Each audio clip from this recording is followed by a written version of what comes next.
আমার যে ভিডিওটা 65 লক্ষ টাকা আমার কাছে চেয়েছিল সেটা আমার পেজে আমি আপলোড করেছিলাম। আপলোড করার পরে সেটা ডিলিট করানো হয়েছে এবং ডিলিট করে আমার এই বাসা থেকে যে টেনে হিচড়ে মেরে আমাকে নিয়ে যাওয়া হয়েছে, বিল্ডিং এর প্রত্যেকটা মানুষ সাক্ষী আছে। একটা আইনের দ্বারস্থ আমি কি হতে পারবো না? বাংলাদেশের নাগরিক হিসেবে আমি একটা নারী হিসেবে হতে পারবো না? আমাকে দিনের পর দিন জিম্মি করে রাখা হয়েছে। কোরআন শরীফের মতো পবিত্র জিনিসকে শপথ করানো হয়েছে কারোর সঙ্গে যেন কমিউনিকেশন না করি। আমি মেন্টালি কতটা ট্রমাটাইজ ছিলাম আপনারা এর আগে আমার ইন্টারভিউ দেখেছেন। নামটা রাসেল মিয়া কিভাবে করে কি টর্চার করেছে এটা আপনারা সকলেই দেখেছেন। আমার ভেতরে বিশ্বাস করেন 1% ভয় নাই। এই যে ফোনটা আপনারা শুনলেন, সবাইকে আমি দিয়ে দিব, রেকর্ডিংটা আপনারা শুনবেন। এবং এই জিনিসগুলো যে আমার কাছে এভিডেন্স সহকারে এসছে, এই জিনিসগুলো কিন্তু চারটেখানি বিষয় না। আমরা জানি একদিন আগে রাসেল মিয়া জেল থেকে বের হয়েছে, আজকে হঠাৎ করে আপনি সংবাদ সম্মেলন কেন? ডাকার পিছনে তো নিশ্চয়ই অনেকগুলো কারণ আছে। প্রথমে আপনাদেরকে অনেক বেশি ধন্যবাদ জানাবো, কারণ সবসময় আপনারা আমার ডাকে সাড়া দিয়েছেন, আলহামদুলিল্লাহ। আর প্রিন্ট মিডিয়া, টিভি মিডিয়া সবার প্রতি আমার সবসময় শ্রদ্ধা। সমস্ত সময় লাইক আমি যখন আর্টিস্ট ছিলাম তখনও আমি আমার সব কিছুতেই আপনাদের পেয়েছি এবং আজকে আমি অ্যাজ এ ভিকটিম বর্ষা আপনাদের সকলকেই পাচ্ছি আমার পাশে। তো আজকে ডাকার প্রধান কারণ হচ্ছে যে আপনারা সবাই বলেছেন কে সেই মানে সুগার মাম্মি বা রাসেল মিয়াকে কে বের করলো, রাসেল মিয়া কিভাবে বের হলো। আইনের প্রতি শ্রদ্ধাশীল, আইন নিশ্চয়ই দেখেছে, আইন নিশ্চয়ই সেভাবে করেই তার গতিতে এগিয়েছে। আর জামিন যে কারো হতে পারে, অনেক বড় বড় মামলার আসামিরাও জামিনে বের হয়, তো সেটা নিয়ে আমার কোনো ধরনের অবজেকশন নাই। তবে কথা হচ্ছে তিনি বের হওয়ার আগে থেকেই হুমকি ধামকি প্রচুর আসতেছে এবং আমি একটা রেকর্ড দিয়ে আপনাদেরকে শুরু করব, একটা রেকর্ডিং আপনাদেরকে শোনাবো। আপনারা একটু কাইন্ডলি এটা শুনবেন এবং প্রয়োজন হলে আমাকে বলবেন, সবার ডিভাইসে আমি দিয়ে দিব। যে রেকর্ডিংটা আমার বাচ্চাকে মেরে ফেলা এবং তারই সঙ্গে আমাকে মেরে ফেলার হুমকি এসেছে। তো আমার কথা হচ্ছে জাস্টিস চেতে গিয়ে আমার জীবন নাশের এই কারণটা কেন এবং কে সেই মানে অদৃশ্য শক্তি। নিচে ধরেন, ঘুমে ধরেন, সাউন্ড শুনেন, আপনারা শুনেন।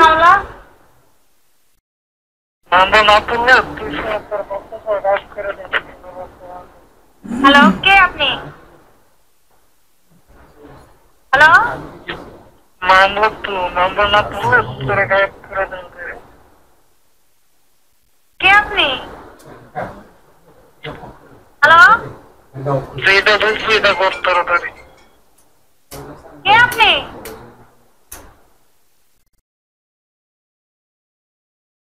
ওকে, সো এরকম হুমকি, এটা তো একটা কল। এছাড়াও দেশের বাইরে থেকে অনেক কল আসতেছে। তারই সঙ্গে গত 24 তারিখ আপনারা তো এসেছিলেন এর আগে।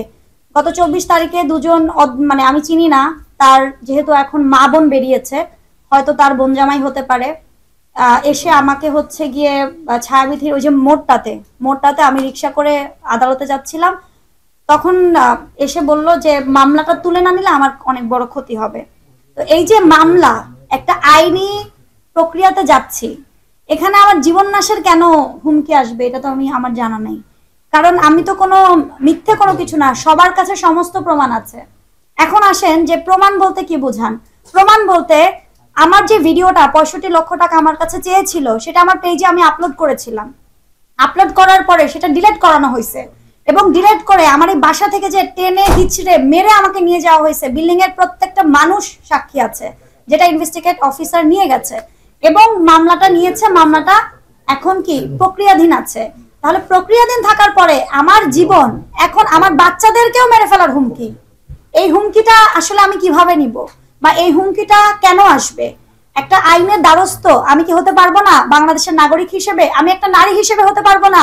আমাকে দিনের পর দিন জিম্মি করে রাখা হয়েছে। কোরআন শরীফের মতো পবিত্র জিনিসকে শপথ করানো হয়েছে কারোর সঙ্গে যেন কমিউনিকেশন না করি। আমি মেন্টালি কতটা ট্রমাটাইজ ছিলাম আপনারা এর আগে আমার ইন্টারভিউ দেখেছেন। নামটা রাসেল মিয়া কিভাবে করে কি টর্চার করেছে এটা আপনারা সকলেই দেখেছেন। সকলেই আপনারা যেদিন এসেছিলেন সেদিন দেখেছেন যে আমি পুরো ট্রমাটাইজ ছিলাম। এখন আমি ধীরে ধীরে সেখান থেকে যখন বের হচ্ছি, একটার পর একটা হুমকি। ভাই, মৃত্যু তো আজ হইলেও হবে, কাল হইলেও হবে। আল্লাহ কোনোদিন আমাদেরকে সারা জীবন দুনিয়াতে রাখবেন না। এখন মৃত্যু যদি রাসেল মিয়াকে মামলা করার কারণে এবং রাসেল মিয়ার আমাকে যে ধরনের মানসিক শারীরিক টর্চার করেছে সেই টর্চারের প্রতিবাদ জানানোর কারণে যদি আমার মৃত্যু হয়, আলহামদুলিল্লাহ, মৃত্যুকে আমি একেবারে স্বাগত জানাই এবং প্রতি সেকেন্ড আমি মৃত্যুর জন্য তৈরি। আমার ভেতরে বিশ্বাস করেন 1% ভয় নাই। এই যে ফোনটা আপনারা শুনলেন, সবাইকে আমি দিয়ে দিব, রেকর্ডিংটা আপনারা শুনবেন। এবং এই জিনিসগুলো যে আমার কাছে এভিডেন্স সহকারে এসছে, এই জিনিসগুলো কিন্তু চারটেখানি বিষয় না। হ্যাঁ, যে একটা নারী, আমি একটা সোশ্যাল মিডিয়া পাবলিক ফিগার হয়ে আমাকে ছাড় দিচ্ছে না, তাহলে ঘরে ঘরে মেয়েদের কি হইতেছে এখন? এটা কিন্তু অনেক বড় ভাববার বিষয়। তারপরে আসেন অদৃশ্য শক্তি। এই যে তার অদৃশ্য সুগার মাম্মিরা, এই যে তার অদৃশ্য শক্তি, তারা কি করলো? আমার বাসায় ধুম করে আসলো without my notice, without my knowledge. তারা আসলো, তারা এসে তাদের মতো করে বক্তব্য দিয়ে কান্নাকাটি করে আমার জন্য জান প্রাণ দিয়ে দিল, অথচ তারাই গিয়ে তাকে জামিন করায় নিয়ে আসলো। এবং বলি, তা যাদের কথায়, যেই সুগার মাম্মির কথায় রাসেল মিয়া যদি বলতো আই উঠতো, রাসেল মিয়া যদি বলতো আই বসতো, সেই সুগার মাম্মিই কিন্তু আসল আমার এই সংসারটা ভাঙার পিছনে কারণ। কারণ সেই সুগার মাম্মির সাথে তার অবৈধ সম্পর্ক ছিল। সুগার মাম্মি নামটা আমি এখন আইনের জন্য বলতে পারবো না, আইনের বাধা আছে তাই বলতে পারবো না। কিন্তু সেই সুগার মাম্মির সাথে অবৈধ সম্পর্ক থাকার কারণে আমার বিয়ের পরে সেই ব্যক্তি সহ্য করতে পারে নাই আমার সুখটা, এবং যখনই দেখছে আমি হ্যাপি উইথ রাসেল মিয়া, তখনই সে রাসেলকে বলছে বাসা থেকে বেরো যা, এটা কর ওটা কর। আর রাসেল বলতো আমি তার জন্য জীবন দিতে প্রস্তুত। এখন আপনারা কখন একটা নারীর জন্য জীবন দিতে প্রস্তুত থাকবেন বলেন তো? কখন আপনি কারোর প্রতি মানে কারোর জন্য জীবন দিবেন বলেন? কখন দিতে প্রস্তুত থাকবেন? হয় সে আপনার বোন, হয় সে আপনার মা, হয় সে আপনার রক্তের কেউ, হয় সে আপনার বউ, অথবা আপনার প্রেমিকা। তাহলে সে সুগার মাম্মিটা তার কি হতে পারে? জানের টুকরা, কলিজার ধন।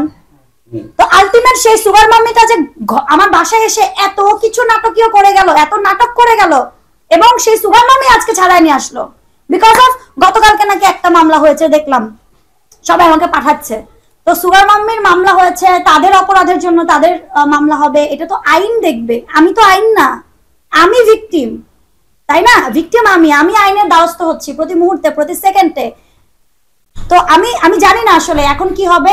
আমি শুধু আপনাদেরকে ডাকার একটাই কারণ, কোনো কারণে যদি আমার কোনো ধরনের শুনেন সুইসাইড, আত্মহত্যা, অথবা রোড অ্যাক্সিডেন্ট, অথবা যেটা মানে আননেসেসারি মৃত্যু, সেটার কারণ থাকবে সেই সুগার মাম্মি। আমি আপনাদেরকে নামটা আমি অন ডিজিটাল প্ল্যাটফর্মে বলতে পারবো না আইনি বাধার কারণে, কিন্তু জটিলতার কারণে, কিন্তু সেটার জন্য আইনি প্রসেস চলছে। সেই নাম এবং রাসেল মিয়া এবং রাসেল মিয়ার কিছু চক্র, পুরো চক্রটা জড়িত, যারা চাচ্ছে না কোনোভাবে আমার মামলাটা কোনোভাবেই একদম দৃষ্টান্তমূলক হোক। এবং মিথ্যা মামলা তারা বারবার বলছে, কেউ কেউ ক্যাপশন দিচ্ছে যে মিথ্যা মামলা বর্ষা চৌধুরী করে না। আমি বর্ষা যেই যখন সহ্য করেছি, আমাকে কোরআন শরীফ একটা মানুষের বাসায়, আপনার বাসায় আমাকে নিয়ে গিয়ে কোরআন ধরাবেন? আপনি যদি একটা মুসলিম হয়ে থাকেন, আপনার বাসায় আপনি বলবেন যে এই কোরআন ছুঁয়ে শপথ কর, জামাই তো কোরআন ছুঁয়ে শপথ কর।